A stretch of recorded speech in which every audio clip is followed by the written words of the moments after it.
كلوا وارعوا أنعامكم إن في ذلك لآيات لأولي النهى منها خلقناكم. أعوذ بالله من الشيطان الرجيم. بسم الله الرحمن الرحيم. تبارك الذي نزل الفرقان على عبده ليكون للعالمين نذيرا. وتبارك الذي بيده الملك وهو على كل شيء قدير. الذي خلق الموت والحياة ليبلوكم أيكم أحسن عملا. نحمده ونستعينه ونستغفره ونعوذ به من شرور أنفسنا ومن سيئات أعمالنا. من يهده الله فلا مضل له ومن يضلل فلا هادي له. وأشهد أن لا إله إلا الله وحده لا شريك له وأشهد أن محمدا عبده ورسوله صلى الله عليه وسلم وآله وصحبه وسلم تسليما كثيرا. سبحانك لا علم لنا إلا ما علمتنا إنك أنت العليم الحكيم. رب اشرح لي صدري ويسر لي أمري واحلل عقدة من لساني يفقهوا قولي. Béni soit celui qui a fait descendre les livres de discernement sur son serviteur Muhammad sallallahu alayhi wa sallam, afin qu'il soit un avertisseur à l'univers. Qu'on exalte la bénédiction de celui dans la main de qui est la royauté. Il est omnipotent, celui qui a créé la mort et la vie, afin de vous éprouver et de savoir qui de vous est meilleur en œuvre. Il est digne de louange, nous le louons. Nous l'implorons secours et assistance dans toutes nos actions. Et lui demandons pardon de nous pardonner de nos péchés. Et l'implorons de nous préserver contre tout mal émanant de nos comportements. Celui qui a Allah guidé, personne ne peut l'égarer. Et celui qui s'égare, personne au monde ne peut le guider en dehors d'Allah. J'atteste qu'il n'y a point de divinité qu'Allah, l'unique Seigneur, il n'a pas d'associé. Et atteste que Mohammed sallallahu alayhi wa sallam est son messager, son serviteur, que la paix et le salut d'Allah soit sur lui, sa famille, ses compagnons. Chers fidèles auditeurs et auditrices de la radio Courtoisie, nous sommes à l'heure de l'émission Éveil de la conscience, comme il est de la coutume chaque samedi. Nous rendons grâce à Allah pour cette opportunité aujourd'hui qui nous a donné le souffle et la santé de nous retrouver une fois encore pour nous échanger sur certains principes de l'islam.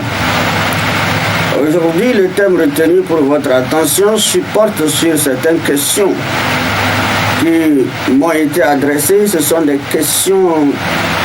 questions pareilles, sont régulières. Et souvent, je ne vais pas donner ces éléments de réponse là sur les ondes, parce que nous vivons dans une société mixte et les gens vivent certaines coutumes et vivent également certaines habitudes. Ce qui nous intéresse, nous musulmans, c'est de conscientiser les musulmans. Et quant à ce qui concerne aussi ceux qui ne sont pas musulmans, qui nous suivent, il y a certains thèmes qui peuvent les concerner. Mais dans le cadre de leurs croyances et de leurs pratiques, alors on ne s'en mêle pas. Et on n'aime pas souvent aborder. Mais étant donné que ces questions d'aujourd'hui sont des situations générales qui regardent la vie de l'homme, qui regardent son enterrement, qui regardent également tout ce que l'on peut faire après cet enterrement, alors que ça concerne les musulmans, ça concerne aussi les non-musulmans. C'est pourquoi notre auditeur pose la question de savoir pourquoi les musulmans n'honorent pas les morts. Il dit pourquoi les musulmans n'honorent pas les morts, ils enterrent vite les morts et sans cercueil. C'est la question qui est posée et fréquente. Mais comme c'est une question de l'actualité, j'ai jugé bon donner des explications relatives à ces questions. Je voudrais tout d'abord attirer notre attention que dans la vie humaine, Allah nous a créé, il nous a parlé de bienfaits immenses. Mais il existe bon nombre d'entre nous qui vivent et ne savent pas exactement ce que c'est que les bienfaits d'Allah. D'abord, l'un des bienfaits d'Allah, c'est la vie qu'il nous a donnée, le privilège qu'il nous a accordé sur les autres créatures, la valeur qu'il nous a accordée, la permission qu'il nous a donnée d'exploiter d'autres créatures, la raison et l'intelligence qu'il nous a donné de faire usage pour distinguer le bien et le mal, faire usage de l'intelligence pour avancer dans notre vie, nous faciliter également l'acquisition de connaissances, nous faciliter ce qu'on appelle la lutte pour notre subsistance. C'est dans ce contexte qu'on parle des bienfaits d'Allah dont nous ne pouvons pas dénombrer. Mais quant à ce qui concerne certains obstacles qui nous empêchent d'avancer, on peut croire que la religion est l'une des plus grands bienfaits parce que quelle que soit notre raison, quelle que soit notre valeur, quelle que soit notre importance, sans nul doute qu'on ne peut pas faire bon usage de tout ce qu'Allah nous a donné sans la religion. Parce que c'est la religion qui oriente l'être humain, comment vivre tous les bienfaits. La religion est une école qui permet l'homme d'acquérir beaucoup de connaissances sur la manière de vivre tous les bienfaits que Dieu a déversés pour lui dans ce bas monde. La religion est une école qui aussi informe l'homme de l'état de la mort et l'état de la résurrection et de ce qui pourrait attendre l'homme. Mais il existe également certains obstacles qui empêchent les gens d'avancer, d'accepter la religion ou de pratiquer la religion. Il s'agit sur le premier plan l'incroyance. Parce qu'il existe 3 grands murs devant l'homme, comme une preuve qu'Allah a dressée devant lui. Et s'il a pu traverser ces 3, c'est-à-dire escalader ces 3 murs, il aura toutes les chances de pouvoir être une personne facile à se comprendre, facile à comprendre Dieu et facile à comprendre la vie. D'abord, le premier mur qui le barre la route, c'est l'incroyance. Alors, bon nombre de gens ont eu la chance d'avoir des échelles et capables de monter et d'escalader le mur de l'incroyance et devenir croyant. Le deuxième mur, c'est la passion. L'homme peut être croyant, mais dominé par sa passion. S'il a la chance aussi d'escalader ce mur, alors il vit deux cadres de sainteté, qui est la croyance et le civisme, la justice de Dieu. Le troisième mur, qui est aussi grand devant l'homme, c'est le doute. On dit, l'homme souvent, de par sa curiosité, veut voir avant de croire. Pourtant, en ce qui concerne les phénomènes que Dieu a créés, les informations que Dieu nous a données, il ne nous a pas donné toutes les capacités de pouvoir percer les sens ou de pouvoir voir avec nos yeux la réalité des choses. Mais la religion, la foi en Dieu, si l'homme est dans la croyance, cela pourrait l'aider à quitter le doute et à vivre dans la certitude. Voilà pourquoi ceux qui ont pu traverser ces 3 murs, ils ne vivent pas l'incroyance, ils ne vivent pas les passions, ils ne vivent pas les doutes. Ils savent bien que la mort existe, tout comme les non-musulmans. Ils savent et sont informés et croient qu'après la mort, après l'enterrement, il y en aura des interrogations. Il y en aura une résurrection provisoire dans la tombe. Ils croient également que Dieu les a réservés l'au-delà comme un lieu de jugement pour les actes que nous avons commis sur terre, bons ou mauvais. Alors ils croient en toute cette certitude. Alors dans ce contexte, la valeur de l'homme dont on cherche à savoir, jusqu'à ce que nous amène à avoir des idées sur son honneur, de l'honorer après la mort. L'islam ne conçoit pas la valeur de l'homme après la mort. La valeur de l'homme dans cette vie, Allah lui a déjà donné et c'est lui de faire bon usage de cette valeur. Et cette valeur, l'homme ne peut pas le trouver que de par son comportement. C'est le comportement qui définit la valeur de l'homme sur la terre. Mais lorsque l'homme meurt, il est en face de son Seigneur, il n'est plus en face des autres créatures pour parler de sa valeur, pour parler de son honneur, pour parler également de son importance. Puisque devant Dieu, on n'est rien. Mais dans la vie d'ici bas monde, alors nous cherchons chacun de nous à nous valoriser par un certain nombre de situations. Mais lorsqu'on meurt enterré, on est face à Allah et ces anges qui nous interrogent dans ce domaine. Alors, nous qui sommes des vivants et qui nous a appelés, où nous sommes informés que nous avons perdu l'un de nos frères, nos sœurs, nos parents, que nous devons nous organiser pour le conduire dans sa dernière demeure, il nous a donné des voies à suivre. Selon les principes de l'islam, tracés pour l'enterrement, tracés pour l'organisation, pour l'enterrement, tracés également pour l'après l'enterrement, comment vivre également le deuil. C'est dans ce contexte que nous allons parler et de par là nous allons trouver, quelle que soit la situation, vous trouverez que celui qui honore plus le mort, c'est le musulman. Le musulman honore plus le mort parce que le musulman comprend que l'homme existe qu'avec deux choses, son corps et son âme. Le corps est créé par Allah, extrait de l'argile, de la terre sur laquelle l'homme circule.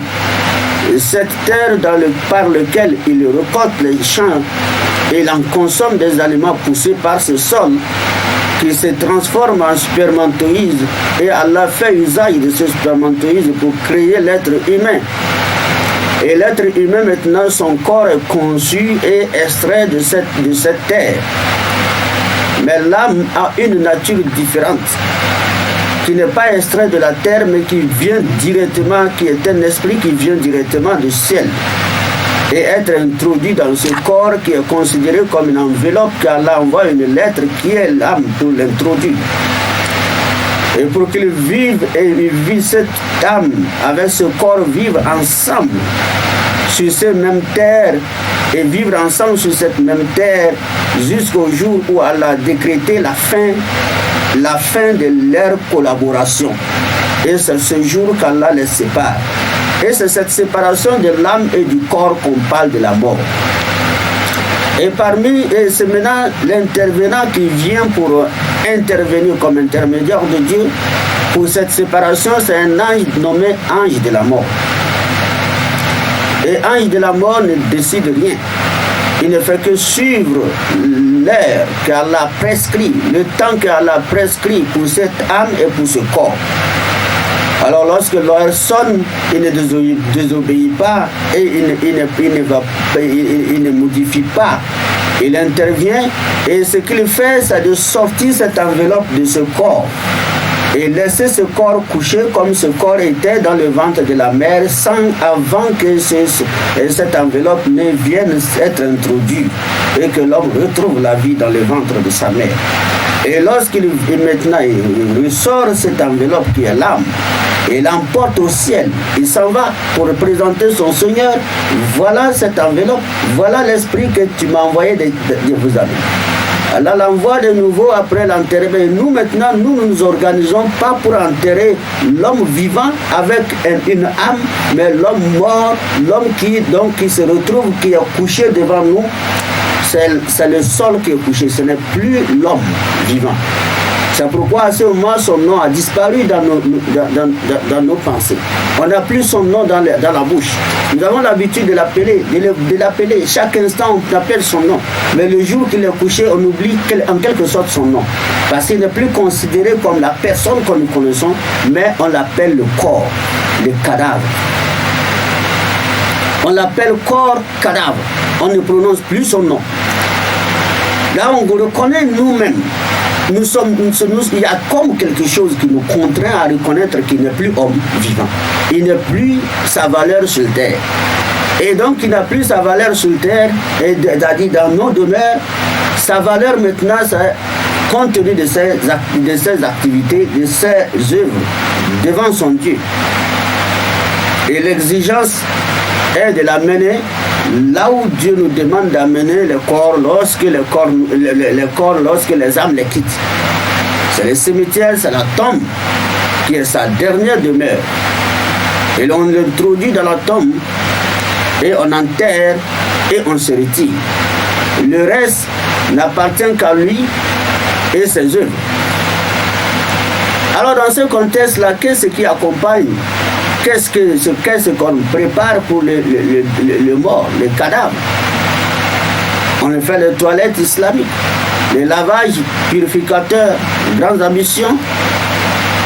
On le couvre de linceul et le prophète sallallahu alayhi wa sallam nous a donné des instructions et nous dit: ne dépensez pas cher pour les linceuls, car tout sera consommé par les termites. Tout ce que vous allez dépenser seront consommés par les termites.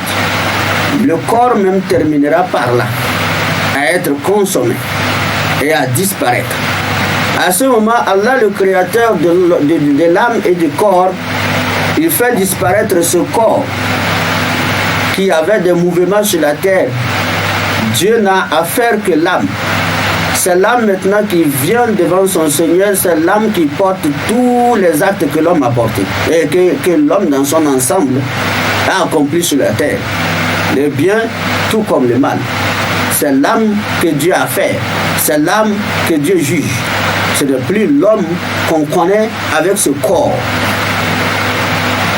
Alors si Allah le ressuscite avec ce corps que nous tous nous serons là le jour de la résurrection en voyant le corps, mais c'est un corps qui ne peut plus être semblable à ce corps qui est déjà disparu. Parce qu'Allah le transforme, Allah peut l'embellir, Allah peut faire de ce corps ce qu'il veut. Personne ne peut décrire la nature ou même l'aspect de ce corps.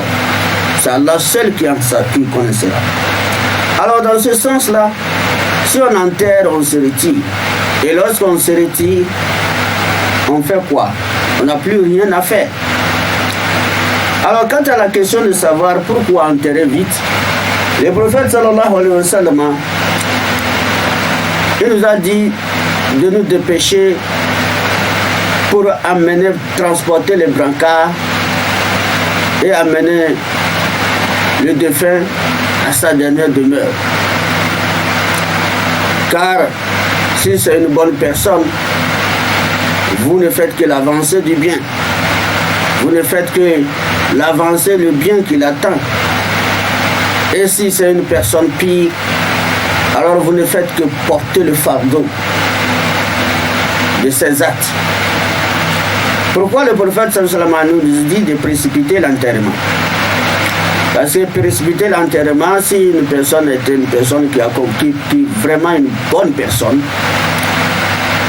comme l'a dit le prophète sallallahu alayhi wa sallam, la personne accueillie par les anges de la miséricorde, qui attendent. S'il est mort par exemple la nuit, les anges sont déjà sur le terrain, ils savent déjà là où on va l'inhumer, ils savent où on va le mettre, ils attendent. C'est pourquoi quand vous allez pour enterrer un corps, vous creusez ici, ça ne va pas, vous sautez creuser là-bas. Les anges sont déjà là où ça va marcher, mais vous ne savez rien. Et au finish, et à la fin, c'est là-bas vous creusez et c'est là-bas vous l'enterrez. Et lorsque vous creusez, vous l'enterrez, vous vous retirez. Et la personne jouit des bienfaits qu'il espérait. Donc, tardez d'amener le corps. Alors c'est le mal que vous êtes en train de l'infliger. C'est le mal que vous êtes en train de le faire. La personne est pressée pour regagner sa dernière demeure, pour jouir de ses bienfaits qui l'attendent, et vous les tardez. La personne ne serait pas contente. L'âme de cette personne ne serait pas contente. Et c'est ainsi que les anges qui l'espèrent pour pouvoir également l'honorer. Honorer, c'est pourquoi nous on n'a plus à faire d'honorer le corps, mais c'est les anges qui honorent maintenant l'âme qu'ils ont accueillie. pour l'honorer, pour lui souhaiter la bienvenue. Et c'est dans ce cadre qu'on parle d'honorer le mort. Honorer une personne, c'est dans notre vivant. Si la personne accomplit des actes qui méritent d'être honorés. Et c'est ainsi que si la personne accomplit les actes qui méritent aussi d'être honorés, et quand elle meurt, alors les anges maintenant l'accueillent encore avec ils l'entourent avec tous les honneurs. Alors l'honneur que nous l'avons accordé, c'est de respecter les principes, de l'enterrer. C'est l'honneur que nous pouvons lui donner. On n'a plus autre honneur. En ce qui concerne l'honneur qu'il entend pour jouir de ça, c'est l'honneur que Dieu lui a réservé à travers les anges qui l'attendent. C'est la première chose que le prophète a mentionnée. La deuxième chose qui est un coup dur, qui peut porter un coup dur sur le mort, c'est lorsque la personne est une personne qui commet de mauvais actes. Et les anges l'attendent pour la châtier. Et nous la gardons pour tarder. Cela fâche les anges. Cela fâche les anges. Et la torture commence même là où elle est. Voilà pourquoi il n'est pas permis aux musulmans de garder le corps. Et vous qui l'avez gardé, vous êtes maudits. Vous êtes maudits parce qu'ils attendent pour accomplir leur mission et vous les tardez. Voilà pourquoi notre affaire, ce n'est pas honorer. Notre affaire, c'est d'accomplir notre devoir.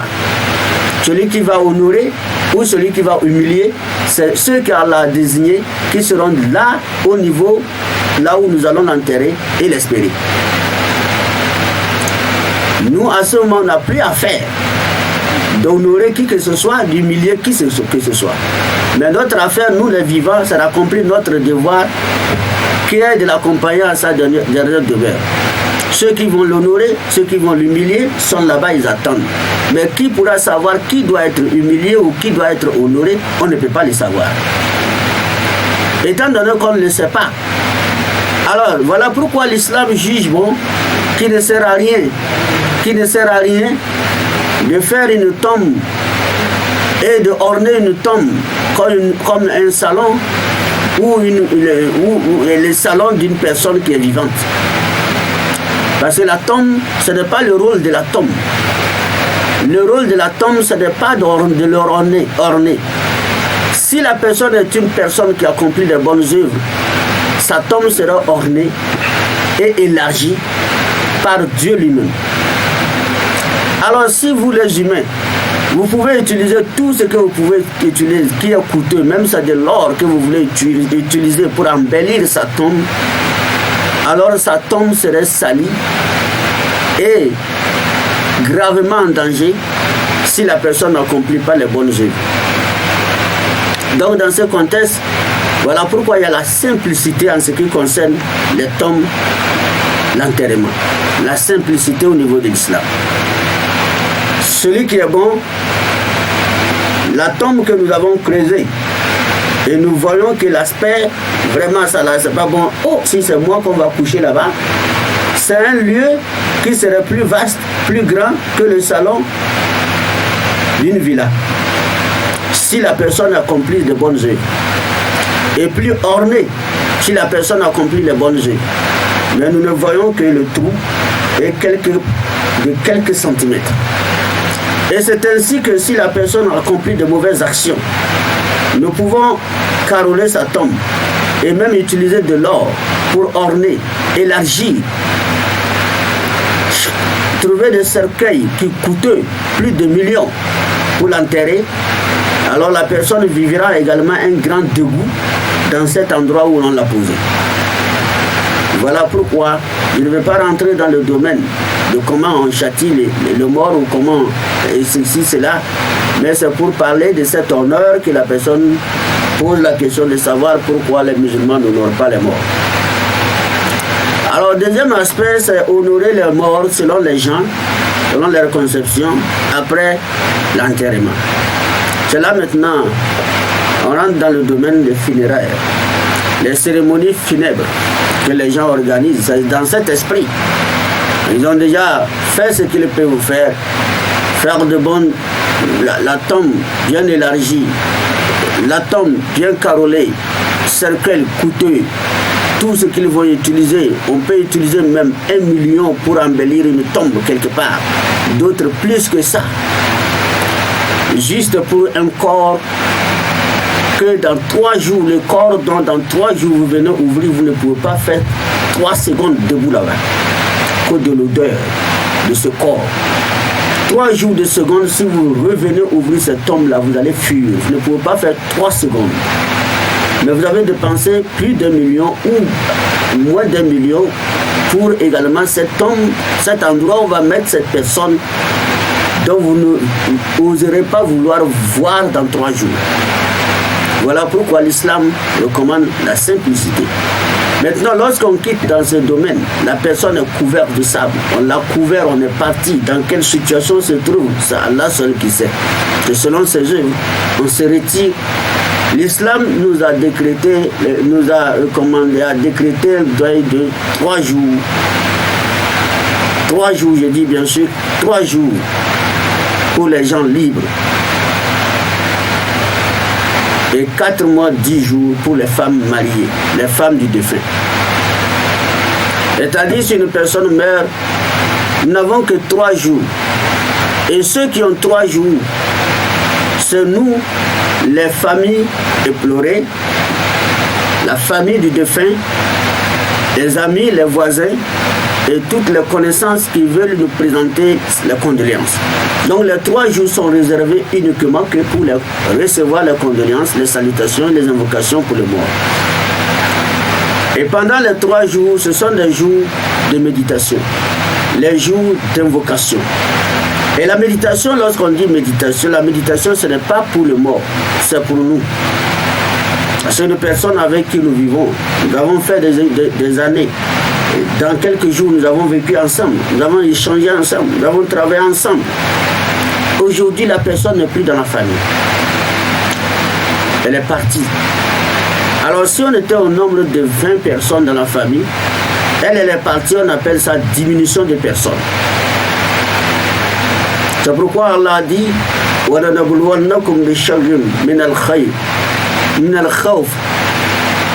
allons vous éprouver par la peur. من الخوف والجود ونقص من الأموال والأنفس. Nous vous éprouverons par la peur, la diminution des biens, des personnes. La personne est diminuée. Il y a une diminution des personnes dans notre famille. Au lieu de 20, nous sommes devenus 9. Donc quand il y a une diminution, c'est une tristesse. C'est une tristesse, c'est un lieu de méditer. Nous étions 20. Lui, il est parti, nous restons 9. Demain serait le tour de qui pour que nous soyons 18 et les gens et les restes seraient 18. Ça serait le retour de qui? Chacun pense. Et ce ne serait pas mon tour pour que la réduction soit comptée à 18? Ou c'est ton tour? Chacun médite de son côté. Ensuite, on demande Dieu, dans cette méditation, pardonne-lui. S'il était bienfaiteur, récompense-lui. Si il était malfaiteur, pardonne-lui. Et quant à moi, guide-moi. Quant à nous, guide-nous. Et quant à nous, accorde-nous la chance de mourir sur le droit chemin. Ce n'est pas les diminutions de nombre qui nous inquiètent dans notre famille, mais c'est notre fin et notre sort devant Dieu qui doit nous inquiéter. Dans quel sort il se trouve, dans quel sort?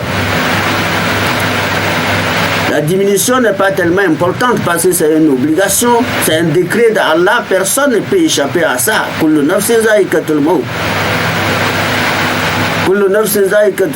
Chaque âme doit goûter la mort, c'est inévitable. Étant donné que c'est inévitable, alors dans ce cas, à qui le tour? Pour que le nombre soit réduit à 18. Alors, lui il est parti, Dieu pardonne ses péchés, accueille-le. Mais nous, notre tour, nous avons besoin d'un bon sort. À notre fin, d'un bon sort, et lorsque nous serons devant toi, notre Seigneur. Et la maison devient une maison calme. Ce n'est pas une maison de fête, maison de prière, de méditation. pas de repas, pas de feu allumé pour le repas. Et dans ce cadre, s'il y a les étrangers qui vont venir de loin, alors il est appelé tous les voisins musulmans. Ça, c'est la recommandation du prophète. Tous les voisins musulmans, il leur est recommandé de préparer chez eux et amener à la maison mortuaire pour servir d'abord les membres de la famille éplorés et les étrangers qui viennent. Donc c'est les voisins musulmans qui doivent les nourrir. Ce n'est pas nous qui avons perdu notre père, notre mère, notre femme, notre mari, qui allons encore enlever dans notre poche, préparer, et vous allez venir vous asseoir pour manger. Voilà pourquoi tout rassemblement est interdit. Donc c'est pour vous dire que funérailles, rassemblement, prière en groupe n'existe pas en islam. Ce sont des innovations qui n'ont absolument rien à voir avec l'islam. Les 3 jours de rencontre sont décrétés juste pour les représentations de deuil. Et ça, c'est la volonté des membres de la famille. Si par exemple c'est moi qui est l'aîné de la famille et que j'ai une capacité de pouvoir dire non, je n'étale pas la natte de ma cour, je reste dans ma chambre, dans mon salon. Quiconque vient, je sors, je peux le recevoir debout. On arrive, comment ça va? Ah, paix à son âme. Je dis ami, je peux le recevoir debout. Et l'islam ne me blâme pas. Je peux le recevoir debout, je le salue, ami, comment vous allez? Et ça va et la famille? Ah non, ça va chez nous, alhamdulillah. C'est Dieu qui a créé, c'est lui qui a pris. On laisse tout. Que Dieu lui pardonne. Il dit au revoir, je l'accompagne à la portail, sans natte, sans apatam. Je peux décider. Parce que étaler les nattes, faire apatam, les gens viennent s'asseoir, les gens viennent s'asseoir. Ça ne fait pas partie aussi de la tradition du prophète sallallahu en matière de la mort et les jours décrétés pour le deuil.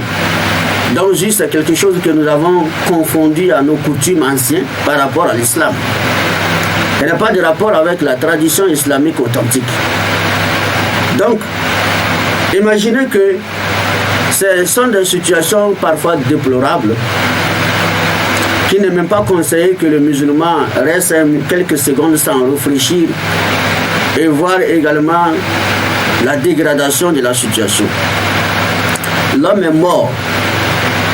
Hier, nous pleurons sa disparition. Nous l'avons enterré. Je crois qu'à notre époque, il ne reste qu'un peu seulement. Je crois qu'un peu seulement qu'Allah nous préserve. Les gens vont commencer par manger au cimetière. Parce que étant donné que l'homme n'a aucune compassion de notre époque, il reste au cimetière. Vous voyez même le comportement des gens au cimetière. On ne dirait pas qu'ils sont venus pour enterrer une personne qui les a quittés. En quelque sorte, d'autres même avec les visages joyeux, avec des rires, des causeries au cimetière. Après, on se retrouve encore sur les nattes posées à la devanture de la maison mortuaire. On ressort des cimetières, on vient, on s'installe. Alors on nous apporte les bouillies, on nous apporte les beignets, nous finissons, on nous apporte la pâte du riz, nous vivons, nous mangeons la pâte du riz. D'autres vont même jusqu'à réclamer qu'ils n'aiment pas la pâte du riz parce que c'est la dysenterie. Est-ce qu'il y a la pâte de maïs? Comme si c'est sa maison, comme si c'est dans un restaurant. D'autres réclament, est-ce qu'il n'y a pas quelques boissons? Mais j'ai bu, mais non, l'eau là, ça ne me plaît pas. Est-ce qu'il n'y a pas de boisson? Donc imaginez ça. Est-ce que ça a un rapport avec la mort? Alors la maison mortuaire se transforme en une maison, un restaurant-bar. Les gens ont oublié la personne, ils ont commencé par manger la nourriture. Voilà pourquoi je dis que ce n'est pas la tradition islamique d'installer les nattes, de faire la patate, recevoir les gens, préparer, chaque invité vient, on enlève la nourriture, on la dépose avec la boisson, il mange. Ça doit nous enlever la conscience de la méditation et des invocations et de la compassion à l'égard du défunt. Alors, le défunt il est parti, nous devons être compatissants. Dans quelle situation se trouve-t-il, nous ne savons pas. Et aussi être compatissants si la personne a laissé derrière elle les veuves et les enfants. Alors, qui doit les prendre en charge. Voilà le moment où il faut commencer maintenant à se concerter. Qui va les prendre en charge? Qu'allons nous organiser pour les veuves et les étudiants? Alors si une personne est venue, elle est généreuse, elle veut donner quelque chose comme enveloppe, alors toutes ces sommes sont rassemblées pour soutenir les veuves qui vont rester pendant 4 mois, 10 jours à l'attente dans la chambre. Et vous vaquez librement à vos occupations. Et les enfants qui ont besoin de certains nombres de nécessités pour l'école et pour aussi les moyens alimentaires et vestimentaires et sanitaires. Si le père n'a rien laissé, qu'est-ce qu'on peut utiliser? Donc voilà, organisez-vous pour ça. Mais malheureusement, ce n'est pas le cas. Aujourd'hui, on n'arrive pas à mettre la différence entre les funérailles, les cérémonies funèbres des non-musulmans et celui et ceux des non-musulmans et ceux des musulmans. Aujourd'hui, tout est confondu. Aujourd'hui, si on dit ici, il y a funérailles, c'est un non-musulman qui est mort. Et si on dit encore ici, il y a funérailles, c'est un musulman qui est mort, on ne trouve pas la différence. Seulement, là où il y a une petite différence, il y a les tambours ici ou les musiques. Mais de l'autre côté, les musulmans, il n'y a pas de tambour de musique, mais là, c'est pareil. Parce que ici, ils mangent, ils boivent, ils dansent. Pourquoi? Ils mangent, ils boivent, ils ont besoin de quelque chose pour danser. C'est pourquoi ils ont introduit les tambours et les musiques. Mais les musulmans, ils se disent, bon, nous, on n'a pas envie de danser. Mais on a envie de bien manger. Et si ça ne suffit pas de réclamer. Et ils réclament sans pudeur. Ils peuvent manger ce matin. Les gens transforment l'endroit en même temps à leur restaurant. Non? Ils mangent le matin. Ils s'en vont au service. Midi, ils viennent, ils s'assoient. Ils mangent. Et s'il y a la viande encore, il met dans le plastique, il attache, il part à la maison avec ça. C'est ainsi, le jour des funérailles est décrété, si c'est 3 jours qu'ils ont décidé de rassembler le monde, ou c'est le 7e jour d'habitude dans notre société, d'autres c'est le 7e jour ou 3e jour qui décident de rassembler un monde important, d'inviter également certains imams. Et venir s'asseoir, d'autres même lire le Coran, ce qui n'existe pas en islam en ce qui concerne les cérémonies funèbres. Ces cérémonies même n'existent pas. Alors dans ce contexte-là, voilà, c'est l'argent qui coule. C'est l'argent qui coule, c'est la nourriture qui coule. L'homme, actuellement, si on annonce une personne qu'elle a perdu son père, sa mère, les premières choses qu'il va la prendre par les mots de quête. Où trouverai-je les moyens pour les funérailles? Si la personne vit à la capitale, si elle vit à l'extérieur du pays, la première chose, ce n'est pas le souci de la mort du père, du papa, ce n'est pas le souci de la mort de la maman, mais le souci, comment dois-je faire, comment m'organiser pour pouvoir organiser et accueillir les gens. Là, il commence par lancer les coups de téléphone au niveau des magasins qu'il connaît avec des amis qui ont des magasins. Est-ce que tu as au moins 2 sacs de riz là-bas? Et est-ce que tu as quelques bidons d'huile là-bas? Bon, papa est mort. Bon, maman est morte. On m'a appelé. Tout de suite, je suis en train de me préparer pour rentrer. Donc, je veux qu'en rentrant en même temps, je tiens tout. Parce qu'actuellement, les gens seront à la maison. Il faut quand même quelque chose. Et maintenant, il appelle encore à la maison et pour demander les femmes revendeuses de maïs pour savoir, ah, tante, est-ce que tu n'as pas au moins 2 sacs de maïs là-bas? Arrivé, je te verse l'argent. Et il est en train de chercher comment voir où trouver au moins quelques bœufs. En attendant, d'abord, ça, ce sont les jours avant les jours de funérailles. Ce qui d'abord, il faut accueillir les gens qui viennent de visite, s'asseoir, manger, quitter. En attendant le jour J. Imaginez ce gaspillage-là. Ça a un rapport avec une question de pardon de Dieu pour le mort ou bien le paradis de mort. Ça n'a aucun rapport. Nous sommes en train de nous créer des fardeaux de péché énormes parce que nous avons introduit ce qui n'existe pas dans notre religion. C'est Allah qui donne le paradis, c'est lui qui châtie, ce n'est pas nous. Et le prophète qu'il a envoyé comme messager, comme guide, nous a montré la voie. Mais si nous voulons escalader ce mur-là pour en chercher autre paradis en dehors de ce que Allah lui-même a promis, de par les différentes règles qu'il a établies pour la mort, les funérailles, pour la mort, le décès, la mort, le décès, l'enterrement et autres, les jours de deuil. Alors, si nous avons autre paradis dont nous cherchons à escalader le mur pour mettre notre défunt, peut-être. Sinon, en réalité, si c'est le paradis qu'Allah lui offre lui-même, Allah n'a pas besoin de ces genres de situations pour offrir le paradis à votre défunt. Voilà pourquoi nous devons être clairs sur la question pour nous dire que donc le musulman, c'est dans ce sens-là qu'on parle d'honorer le mort, l'islam. Quelqu'un meurt, on vient s'asseoir, on mange, après même ça arrive quelque part, on danse. Ce n'est pas honorer la mort. Nous sommes en train d'oublier la mort. C'est comme un moyen pour oublier les soucis. Nous savons bien que la plupart des gens qui nous apprennent des choses qui peuvent nous aider à nous distraire, c'est le manger, le boire et quelques musiques. C'est ce qui est constaté au niveau des non-musulmans. Alors cela ne doit pas être de jour en jour être introduit et puis ça devient en quelque sorte une habitude, une coutume encore dans le monde musulman. Qu'Allah nous préserve. En tout cas, et dans ce sens, si nous voulons évoluer encore dans toujours des choses, vous allez voir que toutes ces situations, de par l'arrivée du prophète sallallahu alayhi wa sallam, de tout ce que le prophète a établi, l'islam est plein. Mais avec l'évolution de l'islam dans certains pays et les coutumes que les gens vivaient, ont embrassé et vivaient, et que l'islam est venu rentrer, il y a certains hommes qui ont trouvé ces innovations, ces genres de pratiques ont trouvé le jour à travers des arguments qui m'ont fondé, que les gens amenaient pour introduire juste pour leur passion. Et encore, vous allez trouver pour la plupart des gens qui se disent un peu cultivés, ils veulent encore aller au-delà de ce que nous voyons. Imaginons, qui peut nous dire qu'il honore le mort plus que le musulman?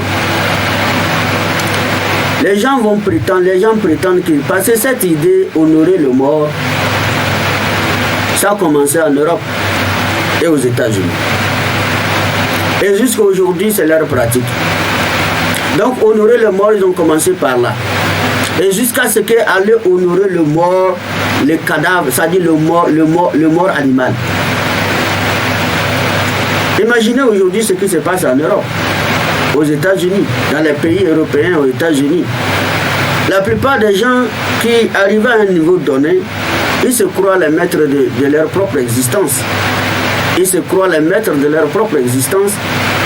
Ils ont créé un certain nombre de situations en eux-mêmes. Et ça devenait, de jour en jour, ça devenait imitation. Et jusqu'à même nos frères noirs qui vivent aux États-Unis, en Amérique, ou qui ne vivent pas aux États-Unis, en Amérique, aux États-Unis, en Europe, par exemple dans les pays tels que le Nigeria, dont la plupart des gens qui ne sont pas musulmans là-bas, dont Dieu leur a donné l'aisance, et dans le Gabon, le Cameroun, en Afrique du Sud, c'est un nombre de pays comme ça, il y a les gens qui imitent les Européens et les Américains. Dans quel domaine? Qui est dans le domaine notamment de ce qu'on appelle honorer le mort. Ils ont honoré les morts humaines jusqu'à même escalader cela et jusqu'à aller rentrer dans le domaine de honorer le mort animal. Aujourd'hui, là où je parle, aux États-Unis, en Amérique, dans certains pays africains, avec ces personnes qui sont retrouvées comme eux, ils sont des maîtres d'eux-mêmes, de leur propre existence. D'abord, quand l'homme meurt en leur famille, l'homme, je dis bien l'homme, dans les pays, dans la localité, il y a les pleureuses et les pleureurs. Et on les loue. Un homme meurt, on paye, on va au bureau, on paye, on nous donne facture. Et maintenant, l'entreprise organise ses pleureuses et elles viennent rester à la maison mortuaire pour pleurer. Et vous savez à quel niveau l'homme est arrivé? La folie de grandeur. Pour pleurer. On les paye cher. Rien que pour pleurer. Ça pour eux, c'est pour honorer le mort. Donc pour pleurer le défunt. Ils vont pleurer le défunt pendant les jours où on va enterrer. Pendant les jours, ça dépend. La facture sera faite et l'argent sera fait selon la période, le temps qu'ils vont faire avant l'enterrement. Pourtant, on sait qu'ils peuvent faire 2 ou 1 mois avant d'enterrer. Ces gens-là, matin, midi, soir, ils sont là pour pleurer seulement. Ils ont leur apatam à part, bien orné. et ils sont assis là-bas avec les fanfares et ils pleurent et puis ils tirent les fanfares, ils pleurent. Ça devient en quelque sorte comme une musique encore avec ces pleurs-là. Et c'est pour honorer leur papa défunt, leur maman défunte, leur frère défunt, leur soeur défunte. Ça, c'est le premier contexte. Deuxième contexte, Dieu a donné l'aisance aux gens jusqu'à ces personnes trouvent qu'il faut honorer l'animal. De sorte que vous allez voir l'entretien du chien, ce qui coûte, c'est-à-dire le montant de l'entretien du chien ou de leur singe qui peut nourrir toute une famille en Afrique ici. C'est qu'on les dépense pour l'entretien de leurs chiens et de leurs singes. Et lorsque ce chien ou ce singe meurt, lorsque ce chien ou ce singe meurt, ils vont encore payer les factures et les pleureurs, les pleureuses vont encore se retrouver pour pleurer la mort du chien jusqu'à l'enterrement. On accompagne, ils ont des corbillards spéciaux pour les animaux. Dans ces pays, quand vous allez voir un cortège, c'est-à-dire un corbillard, les gens suivent avec des fanfares, avec des pleurs, c'est les chiens les chiens dans les cercueils ou les singes, avec un cercueil coûteux. Et encore, d'autres vont plus loin que ça, ils érigent les cimetières pour les chiens et les singes. Imagine dans les pays américains, tout comme les pays européens, comment les fonciers coûtent très cher et comment les pauvres croupissent dans la misère et dans la rue sans demeure. Un riche va payer une parcelle clôturée juste pour en faire les cimetières de ses chiens. Même s'il veut mourir et faire testament, une partie de sa richesse est pour son chien. Et quand il meurt, personne ne touche un franc. Tout l'argent, c'est pour les chiens ou c'est pour les singes. Vous voyez? Donc quand vous montez le plus haut niveau de ce désordre humain, c'est ça qui nous entraîne jusqu'au plus bas. Nous les pauvres ici, ce que nous sommes en train de faire. Imaginez les actes que nous posons. Les gens qui sont là-bas, ils ont l'argent, ils ne savent pas où mettre leur argent. Ils organisent les funérailles des chiens, les funérailles des hommes. Ils invitent les pleureurs à pleurer la mort des hommes, à pleurer la mort des singes et chiens. Ils ont les corbillards de cadavres humains, ils ont les corbillards de cadavres chiens, singes et chiens, disons animaux, en général. Ils ont des cimetières des hommes, ils ont des cimetières des singes et des chiens. Alors, quand on voit ces histoires, l'homme qui est ici et qui a les moyens, en observant ça, il trouve que vraiment s'il avait les moyens, il fera la même chose. Mais étant donné qu'il n'a pas les moyens, il fait ce qu'il peut. Et ce qu'il peut là, c'est ce que nous voyons aujourd'hui. Et tout cela, c'est une seule chose qui les anime dans cet esprit. Honorer. Non, vous savez, papa a beaucoup fait. Vous savez, maman, non, la vieille a fait. Quand même, on va pas laisser ça sont derrière comme... Non, ce n'est pas un animal qui est mort. Mais quand même, il faut honorer maman. Il faut honorer papa. C'est dans ce contexte. Quand on dit là, honorer là, ça tourne autour de ça. Parce que c'est le même esprit qui anime ceux là de haut lieu, dont la vie est pourrie, et qui utilise cette expression honorer jusqu'à aller honorer les animaux. Jusqu'à aller honorer les animaux dans ce contexte, avec le gaspillage de fonds. Pourtant, dans leur pays, dans leur localité, même dans leur voisinage, se trouvent les pauvres qui sont croupis dans la misère, pas de manger, pas où habiter. Alors c'est la même situation qui est en train de nous atteindre ici. Comment les gens dépensent pour la mort, après la mort. C'est émotionnel. Donc on ne peut pas qualifier l'islam, les principes de l'islam en ce qui concerne l'organisation pour l'enterrement et tout ce que nous connaissons dans la modestie et la limitation des jours qui a 3. Et ces jours ne sont pas décrétés pour organiser une cérémonie de funérailles. Non, c'est juste pour les jours de condoléances. Alors j'ai un ami, il a la radio courtoisie. Il entend mon père n'est plus, quelqu'un de ma famille n'est plus, il vient me saluer. Dans 3 jours là, ça dit je peux patienter pour l'attendre. Après les 3 jours, je m'en vais. S'il me cherche, je suis au bureau, je suis au service, je suis au marché, je suis en voyage. Donc maintenant, le reste de condoléances se fait au téléphone. Même pendant les 3 jours, on n'est pas obligé de quitter nos mains pour venir. On n'est pas obligé de quitter ici pour aller à Ouaga. On n'est pas obligé de quitter Ouaga pour aller en Côte d'Ivoire. Parce que j'ai mon frère, mon ami qui a perdu son père, je suis forcé, je suis obligé d'aller en Côte d'Ivoire. Non. Les téléphones, les moyens de communication, il y a tout. Et c'est valable en islam un appel, juste bonjour, salam alaikum, bonjour, comment ça va? Ah, je viens d'apprendre une nouvelle. Papa nous a quittés. Ah ouais, papa nous a quittés. Et puis il fait son doigt au téléphone et puis c'est fini. Les condoléances sont présentées. Donc nous sommes à la fin de cette émission, chers fidèles auditeurs et auditrices de la radio Courtoisie. Nous allons devoir vous quitter tout en souhaitant nous retrouver, Inch'Allah, le samedi prochain, même heure, à partir de 16h dans l'émission Éveil de la conscience musulmane.